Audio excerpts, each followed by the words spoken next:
नमस्ते बच्चों। आज हम बात करेंगे भाषा विकास की विभिन्न अवस्थाओं के बारे में। भाषा का विकास बच्चों में एकाएक नहीं होता, अनायास नहीं होता है, बल्कि ये एक दीर्घकालिक और जटिल प्रक्रिया है जो शिशु के जन्म के बाद में जब प्रथम क्रंदन यानी कि first cry of the baby जो होता है उसी समय से प्रारंभ हो जाती है और फिर जीवन पर्यंत चलती रहती है। आजीवन व्यक्ति भाषा से संबंधित चीज़ों को सीखता है और अपने व्यक्तित्व का विकास करता रहता है। लेकिन ये जो भाषा विकास है इसकी विभिन्न अवस्थाएं हैं और हमें उन सबको जानना भी बहुत ज़रूरी है। क्यों कि एक्चुअल जो भाषा का विकास है, जो वास्तविक हम भाषा का विकास जिसको कह सकते हैं, उसकी कुछ अवस्थाएं बोलने से पहले की अभिव्यक्तियों से ही प्रारंभ हो जाती है। यानी कि जब बच्चा बोल नहीं पाता, मुंह से उसकी वाणी हम नहीं सुन पाते हैं भाषा के रूप में, उसके पहले भी वो अपने मन की बात, अपने हाव भावों को व्यक्त कर पाता है। वो भाषा पूर्व की अभिव्यक्तियाँ कहलाती हैं। इनको या यूँ कह लें हम कि भाषा विकास की अवस्थाओं को हम मुख्य रूप से दो हिस्सों में बांट सकते हैं। पहली वास्तविक भाषा से पूर्व की अभिव्यक्तियाँ और दूसरी वास्तविक भाषा की अभिव्यक्तियाँ। जो भाषा से पूर्व की अभिव्यक्तियाँ हैं उसमें बच्चे का क्रंदन यानी कि क्राइंग, कूइंग और बबलाना और हाव भाव ये मुख्य रूप से शामिल होते हैं। और वास्तविक भाषा की अभिव्यक्तियों में उसका उच्चारण यानी कि प्रोनाउंसिएशन, आकलन शक्ति कॉम्प्रिहेंसिव पावर, फिर शब्द भंडार उसकी यानी कि वोकेबलरी और शब्द निर्माण सेंटेंस फॉर्मेशन, ये सब इसमें महत्वपूर्ण होते हैं। अब हम पहले जो बात करेंगे वो वास्तविक भाषा से पूर्व की अभिव्यक्तियों के बारे में हम बात करेंगे। इसको हम बोलने की तैयारी के रूप में भी देख सकते हैं, जो बच्चे के जन्म से लेकर के लगभग 13-14 माह तक की होती है। और भाषा के विकास की इन अवस्थाओं के दौरान बच्चा रोने के द्वारा, बबलाने और हाव भावों को प्रदर्शित करके अपनी बात हम तक पहुंचा पाता है। सबसे पहले देखते हैं क्राइंग या रोदन। बाल भाषा विकास का सबसे जो प्रारंभिक रूप है वो क्रंदन ही कहलाता है। सभी बालक जन्म के समय रोते हैं, अतः क्रंदन एक सहज और प्राकृतिक क्रिया है।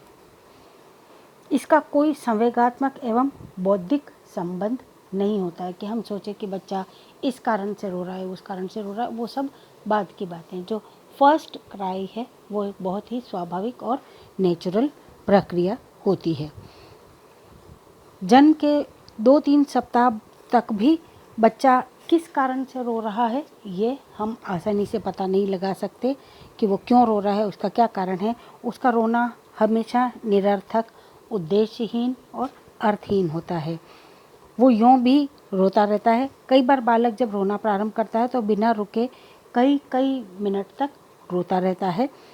कई बार वो रोते रोते कई बार वो यहाँ तक कि नींद में सोते हुए भी रोना प्रारंभ कर देता है। लेकिन जैसे जैसे बच्चे की उम्र बढ़ती है उसका रोना उसकी आवश्यकताओं के साथ में जुड़ता जाता है।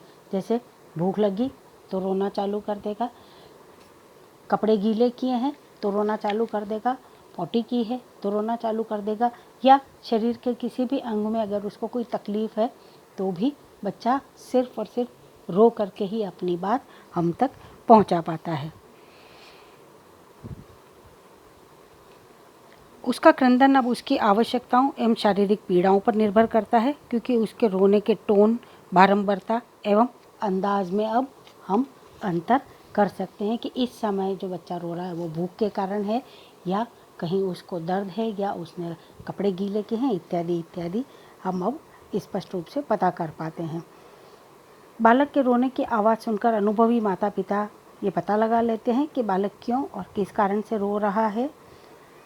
अधिकांशतः लगभग 2 माह का बालक भूख के कारण रोता है। पेट दर्द, शारीरिक पीड़ा, थकान, सोने में व्यवधान, भय, शोरगुल, तीव्र प्रकाश या अंधकार आदि ये भी कुछ ऐसे कारण हैं जिनकी वजह से बच्चे रोते हैं। कुछ बच्चों में ऐसी आदत होती है कि सोने के पहले खूब रोते हैं, तो कुछ बिस्तर गीला करने या मल त्याग करने पर ज़ोर ज़ोर से रोते हैं। 3 महीने का बालक दूसरे लोगों का ध्यान अपनी ओर आकर्षित करने के लिए भी रोता है। अटेंशन सीकिंग बिहेवियर हम उसको कह सकते हैं, कि मेरी माँ मेरी तरफ देखे या आसपास में जो भी कोई परिचित है, परिजन है, वो मुझे देखें, मेरे ऊपर ध्यान दें। इसलिए भी बच्चे अब रोना प्रारंभ कर देते हैं, क्योंकि अब उसको ये समझ में आने लगता है कि उसके रोने पर उसके माता पिता, संरक्षक या दूसरे जो भी सदस्य घर में हैं, उनका ध्यान उसकी तरफ आकर्षित होता है।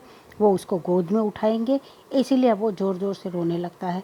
4 माह का बालक उस समय रोने लगता है जबकि माँ उसे गोद में लेने के लिए हाथ फैलाती है, लेकिन उसको उठाती नहीं। अगर माँ बच्चे को अपना हाथ आगे बढ़ाए लेकिन उसके बाद में उसको अपनी गोद में ना ले, तो 4 महीने का बच्चा इस बात को समझता है और इसीलिए वो रोना प्रारंभ कर सकता है। वो उस समय रो सकता है। कई बार उसे कमरे में किसी दूसरे व्यक्ति की आवाज़ या आहट सुनाई देती है या परिचित व्यक्ति की आवाज़ सुनता है तो भी रोने लगता है। और 6 माह का होते होते बालक तब रोता है जब उसके हाथ में से कोई उसकी प्रिय वस्तु छीन ली जाए। उसका कोई खिलौना है, उसकी दूध की बोतल हो सकती है, उसकी निप्पल हो सकती है, कोई भी ऐसी चीज़ जो उसको पसंद आई है वो उसके हाथ से ले ली जाए। 7 से 8 महीने का बच्चा काफ़ी कुछ समझने लग जाता है और अधिकांश आवश्यकताओं की पूर्ति रो करके करना चाहता है। वो अपनी अब हर बात को रो करके ही बताता है और वो कदापि ये नहीं चाहता कि उसके माता पिता किसी दूसरे बच्चे को गोद में लेकर के ठीक उसी की तरह से प्यार करें। यानी कि एक जेलेसी की भावना इन बच्चों में यहाँ पर प्रारंभ हो जाती है। 1 वर्ष का बालक भूख लगने, पेट दर्द होने, भय के कारण या फिर अपरिचित व्यक्ति को देख करके रोता है। बालकों के इस रोने में भी खूब अलग अलग वेरिएशंस हैं, खूब सारे अंतर होते हैं।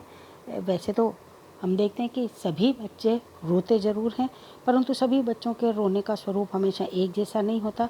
कुछ बच्चे बहुत ज़्यादा रोते हैं, कुछ कम रोते हैं,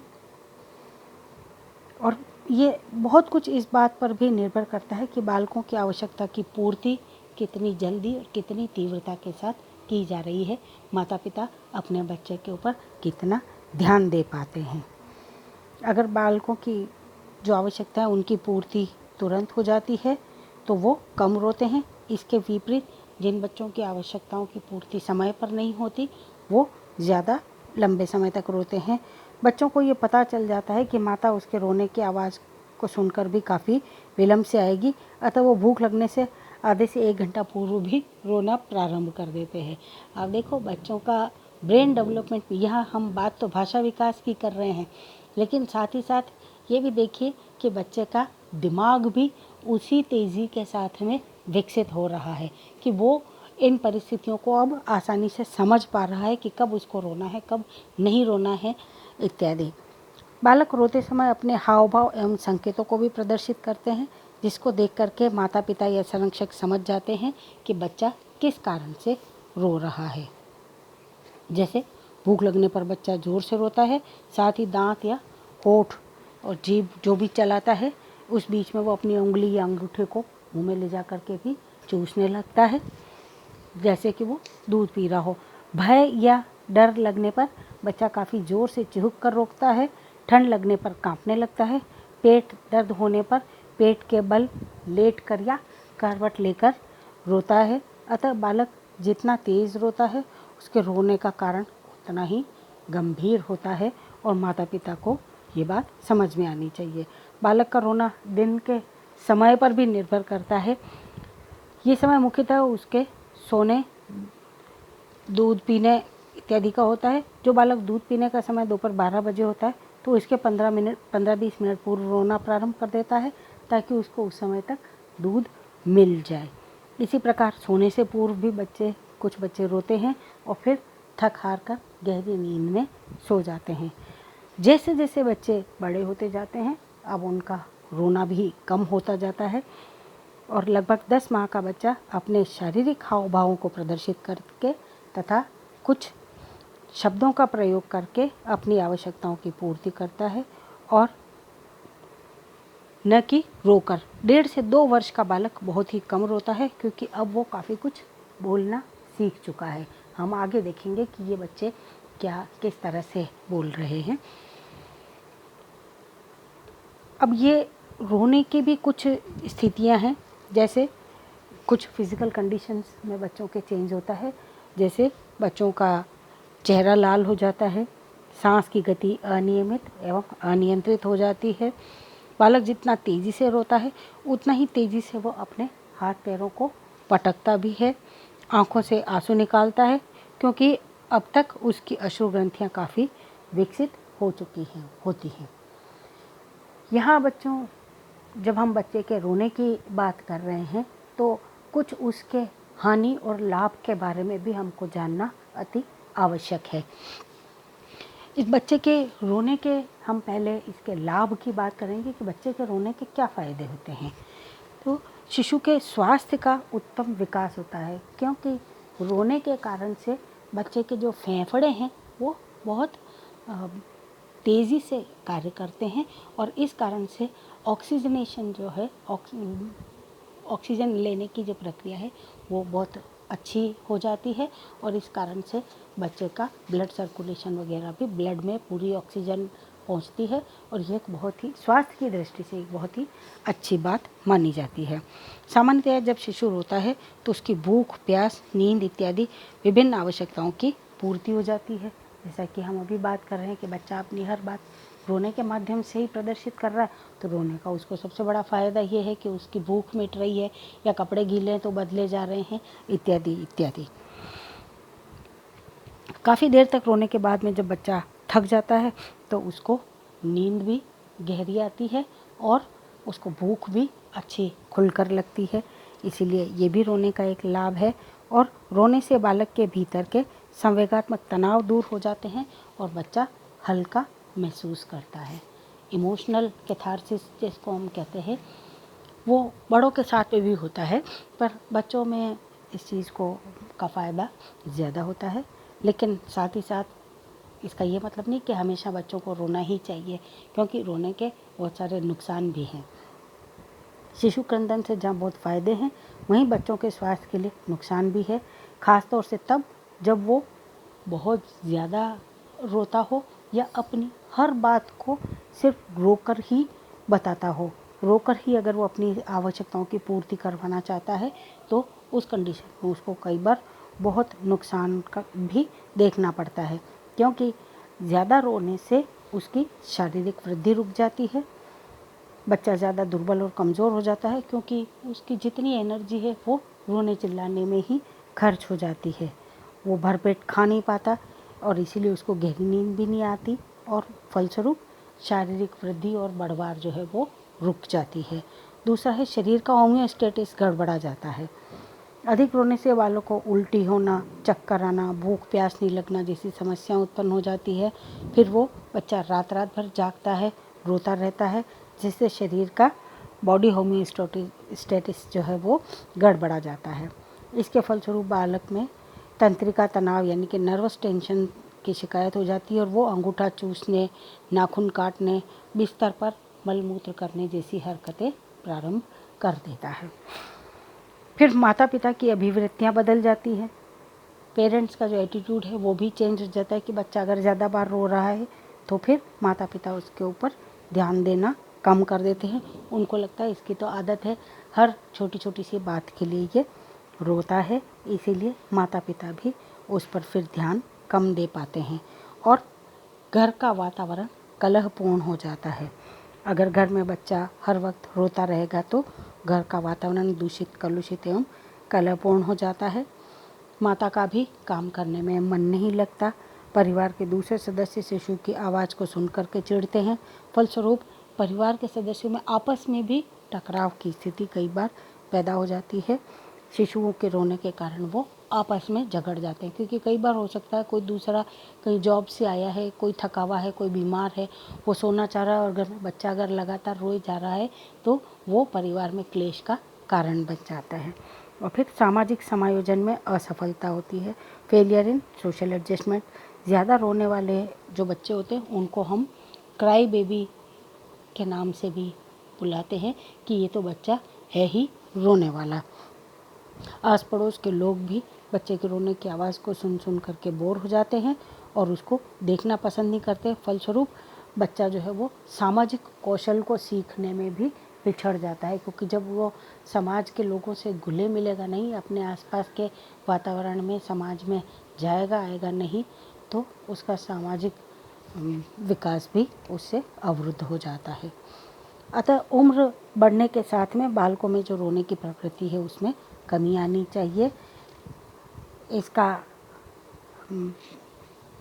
खास जो बात है वो यही है कि रोना एक तरफ जहाँ लाभदायक है वहाँ बहुत हानिकारक भी है। एक निश्चित सीमा तक तो ये बर्दाश्त किया जा सकता है, उसके बाद में नहीं। इसलिए ध्यान देने वाली बात है, माता पिता को चाहिए कि वह अपने बच्चे का समुचित विकास करें और उसको अधिक रोने से रोकें। अपनी बात को हम आज यही रोकते हैं। इसी विषय को हम कल कंटिन्यू करेंगे, नेक्स्ट क्लास में कंटिन्यू करेंगे, जहाँ पर हम वास्तविक भाषा से पूर्व की ही अभी जो परिस्थितियाँ हैं उनके बारे में ही हमारी चर्चा जारी रहेगी। तब तक के लिए अपने घरों में रहिए, स्वस्थ रहिए, सुरक्षित रहिए। धन्यवाद।